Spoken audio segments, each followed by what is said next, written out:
Hi, so I'm going to throw the same amount of clay on all 5 of these wheels and show you a video of me doing it so that you can see how good they really are real time. No tricks, no nothing, just showing you exactly how the wheels work real time. I'm going to do it using this battery pack. This is a great little bit of kit. It means that you can use any of these wheels on the go. They just plug in, so you can see there's a 3-prong plug hole there. So I'll grab the plug for this one. It plugs in like so, turn it on here and then press the AC button until the light comes on. There we go, and you can hear that's just kicked in and you can see it's got 4 bars of charge. So I'll put that there, like that. And I'm going to show you how to throw 350 grams of clay, which I have got here, on this little wheel to make something like a mug. And then we might even see, once we've got the mug shape, if we can turn that into a bowl as well, so that you can see how that as a beginner, you could purchase one of these wheels, and this one's just £62, and that can start your pottery journey, meaning that clay is accessible, pottery is accessible. It's not something that you're priced out of just because everyone else has the best wheel and the best kiln and a studio in the garden. You could literally have one of these in your backpack, throw on the go, then go home and tidy everything up. Or you could do it in a very small enclosed space. And I think these small wheels are going to change pottery for everyone. Hopefully, I mean that there's a lot more potters out there. So let's get cracking. It doesn't need to be spinning to put your clay on it. So I'm going to turn it off. I'm going to pop my clay on there. And then I'm going to start throwing. But I've just noticed here, this wheel comes with a pack of plastic tools. They look great, plastic tools, and they are good for using polymer clays, but the plastic, if you're using ceramic clay, can sometimes create a suction which actually throws your pot off. So I would say, and you can see behind me here, voila, I love wooden tools. So I do love the way that wood feels, and it means that the very slight texture on the wood stops that suction from happening, and it actually means that you're going to be finding throwing easier if you're using wooden tools. So I would say invest in some wooden tools if you can, or just use what you're born with. So use a finger, use a foot, use anything that you can use to push against the clay. Fingers are great. And then let's get cracking. Show you how to throw a form with this bit of 350 grams of clay. So I get that spinning, it's going anti-clockwise. I'm going to pop my water here on this wheel, going to throw on this wheel, and I'm going to aim for a cup roughly this shape so that you can see it is possible to throw one of these small wheels. Let's get going. So starting with a bit of water, it's important to keep the clay lubricated because you don't want the motor to have to overwork because you haven't lubed the clay up enough. So then, as you can see, sorry, I should explain what I'm doing as I go. So you can see here, I'm starting by centering the top of this ball of clay. And you can hopefully see there that this central bit looks fairly symmetrical, whereas you can see a big wobble going on here. What I'm going to do is I'm going to do top-down centering. So once the top bit's centered, I'm going to work my way down the outside of the ball of clay and push against the wheel head, and you can hear it is struggling a little bit under the force, but it's still spinning. Super. And then can you see there's still a bit of a wobble here? I want to massage that out. So I'm going to work my way up the ball of clay again, gently to the top,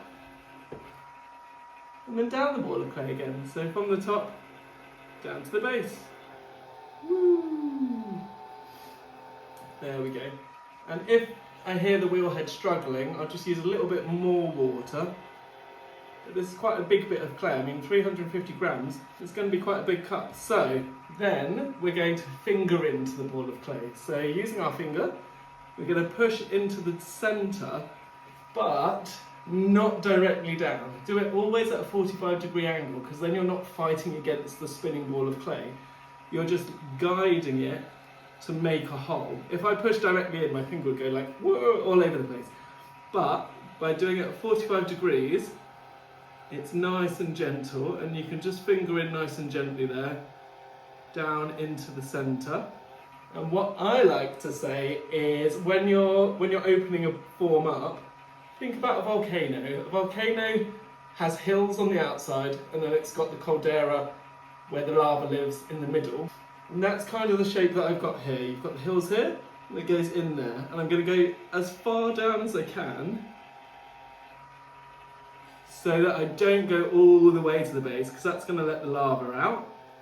And that actual base part is going to become the bottom bit of your mug. So going down here, I've got now my rough, very, very rough cut. I guess that could be a very chunky shot glass, but we want to make it a bit more elegant. So now it's very thick here, it's very thin here. What I want to do is I want to bring some of this thickness up to the top. So a bit like when you squeeze your toothpaste before you go to bed, you're going to squeeze that bottom bit, and you can see there my finger going in. Hopefully you can see a bit of a fat belly happening here. Yeah, so there's a bit of a bump there. And then with my finger under that, I'm just going to keep squeezing my fingers until that fat bump moves up, just like my toothpaste would come out the tube, and up it goes. And can you now see that it's gone a bit wobbly? That's not an issue. I always say pots are constantly wobbly. They're wobbly when you centre, they're wobbly when you finger them, they're wobbly when you open them up. This is called the rim, and I always say keep a tidy rim. So this is really wobbly and gross. So what we're going to do is we're just going to tickle that rim with any fingers, any way you want to do it, until it's nice and smooth. And if I crouch down here, you should see that looks fairly level at the top. If it's not wobbly at the top, it's not going to end up being a wobbly pot. If it is wobbly at the top, it's going to end up being a wobbly pot. So hopefully, now this is level, it's not going to be too wobbly.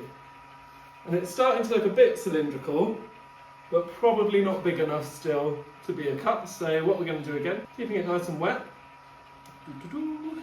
we're going to do the same thing again, but with my middle finger, my finger that's in the middle, I'm going to slowly push out to 3 o'clock. So if you think of this as a clock head, I'm going to push out to the side at 3 o'clock, and it's going to get slightly bigger width-wise as well. So girthier and taller too, in the same way. And you can see I'm pushing my fingers together, so it should be bellying out about here, hopefully. And then I'm going to move that up the form, which you see loads of like fancy schmancy potters doing really fast. But we'll do it nice and slow now. So slowly coming out, and then slowly going up. Just like I would my toothpaste. And then when it gets to the top, it's going to be a bit wobbly. If there's any excess clay, pop that back in your water and you can reclaim that later. Then checking it out, need that tidy rim, so just tickling that top bit, making sure that it's nice and symmetrical. Ooh. There we go. You don't have to do any sound effects, but if you want to, why not? So let's have a look. So that's looking a bit like a chunky monkey. We want it to look more like a proper mug. So let's do one more. We might actually slow it down a little bit. So over here, we've got the dial. So slowing it down, because pottery doesn't have to be fast. It's very exciting, so you want to do everything fast, and I quite often scream while I'm potting, so I'm trying not to here. I'm going to do one more pull, and you can see I'm pushing at 3 o'clock now, down at the base here. So it's getting a bit bigger at the base. And we've got our volcano shape, here we go, and you can see that wobble at the top. So keeping the rim tidy, let's keep that wobble gone. And then we're going to pull everything up one more time. So here we go, up we go. Just like a tube of toothpaste, up that goes. And professional potters usually manage to throw a mug in 3 pulls, or 2 pulls even. But when you're just a hobby potter, however many pulls you need is the right answer. So just keep going until you get the exact form you want, and have fun while you're doing it, because if you're not having fun, why are you doing it? There we go. So what I'm doing now is I'm just lubricating the sides with a bit of water. You could use a sponge if you wanted. And you saw there when I pulled my hand out, put a wobble in it. If there's a wobble in it, do not panic, don't freak out. You can knock the wobble out by either collaring it Or behind here, there's a switch. Makes it go the other way. So then you can just slowly massage the wobble out and put the clay back to where it needed to be. But really, most potters throw anti-clockwise, which means the opposite way to our clock's spinning. There we go. Counterclockwise if you're American, I think. So now what we're going to do, before we get the mug, is just one more pull. Make it nice and wide, and get that wobble out that I put in there. There we go. Super. So that's looking probably a bit bigger than our mug here. But clay shrinks when you fire it. So this mug actually when it was thrown was probably about this big here. And what we've got now is the right shape roughly, but here we've got lots of clay still down at the bottom. So using a wooden tool, I'm just going to dip it in my water, and then I'm going to just trim that excess clay away from the base. Ooh. Take it off. And one more time, switch this round. There we go, and can you see? That's just collected it all on here. Super, so I might do that one more time. Because what you can do then is that gives you less clay to trim when you come to trimming it later on. What I actually do with lots of my pots thrown on the small wheels is I don't do any trimming. I wait until they dry off the bat or the wheel head and then give them a rub with a sponge underneath, and that's actually all you really need, because the base, as long as you made sure that no lava was coming out and got as far down as you could, the base is actually quite robust. So there you can see on this small wheel that's 62 pounds, you can throw 350 grams of clay to make a mug. So this could become this, but while I've got you here, and I've got some cool tools next to me from my friends at Garrity Tools, who make these cool, crazy things. You actually push these against the clay and you get a different shape depending on the shape that's there. So what I'm going to do is I'm going to use this one. It's like a bobbly wobbly one. I'm going to dip it in here and I'm going to push it against this form. So can you see as it makes contact, I'm going to push against the piece of wood and slowly but surely a bobbly wobbly mug is born.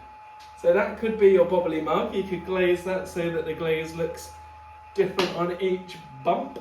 Or if we slow this down even more, and the reason I'm slowing it down is because the centrifugal force, which is like the spinny force, if you've ever been on a roundabout and you felt like getting thrown off a roundabout, that's the centrifugal force throwing you off. That's stronger or more forceful at the top here, so the bigger you get, the bigger it wants to get. So by slowing the wheel down, you can just control that a little bit better. And if you then wanted to make a bowl, which we're going to do now, I like to do it with a slower moving wheel. It kind of feels like you should do it faster, but actually try slowing your wheel down if you're having trouble with it, and you might find you suddenly become a bit of a better potter. So now what I'm going to do is I'm going to not push too much down at the bottom, but as I work my way up the form with this hand, I'm going to pull it out to 3 o'clock. So as I come up, I'm going to go out in a bit of a diagonal, like 45 degrees, to make the bowl shape that I want. So keeping it nice and wet, here we go. So pushing at the base, and then coming out a little bit more. Woo! Out a little bit more. Out a little bit more. Till I get to the top, and then just tickling that rim to make sure that's nice and level. It's getting a bit more bowl shape, but I like to eat quite a lot of cereal, so let's go a little bit more. And then always making sure it's nice and wet on the outside. And you'll actually hear it on this wheel. Like if I push there, can you hear the noise changes? If the wheel's working too hard, it's probably because your clay is not wet enough. or it's too heavy. So in this circumstance, it's because the clay is not wet enough. So here we go, I'm going in again, I'm going to bowl out even more. Woo! Ah. So you saw it change shape and wobble a little bit there. That's because I'm just moving a bit too fast, because I'm a bit nervous. Because I'm on film and what if it goes wrong? And can you see now it's gone slightly wobbly? That's good, because I wanted to show you again, if I slow it down, I stop the wheel, and I turn it the other way, so it's now going this way, you can actually smooth that wobble out. And I find this fascinating because I actually learnt to throw the wrong way because I didn't know what I was doing. I did it on a kick wheel in the garden, so I learnt throwing clockwise. Then when we got to Pottery Throwdown, everyone's throwing counterclockwise. So every time I made a mistake, I could just turn the wheel the other way around and throw the mistake out, essentially. Kind of like pressing undo on a computer, but in pottery. So there we go, we can kind of massage that wobble slightly out and then get cracking back going the right way. So, here we go, just give that a tickle. I can't stress enough really how important a rim is. If your rim is wobbly, your whole pot's going to go a bit south. So this one might do, but what I'm going to do is I'm going to try and get this into a bowl shape now. So by pushing the base and coming out towards 3 o'clock, and then I want a bit of finesse to my bowl. There we go, hopefully that rim looks good to you. I don't really know, I can't see it. Let's have a little look. That's looking alright. Maybe one more pull, one for luck. So then we'll go out. Out here, there we go.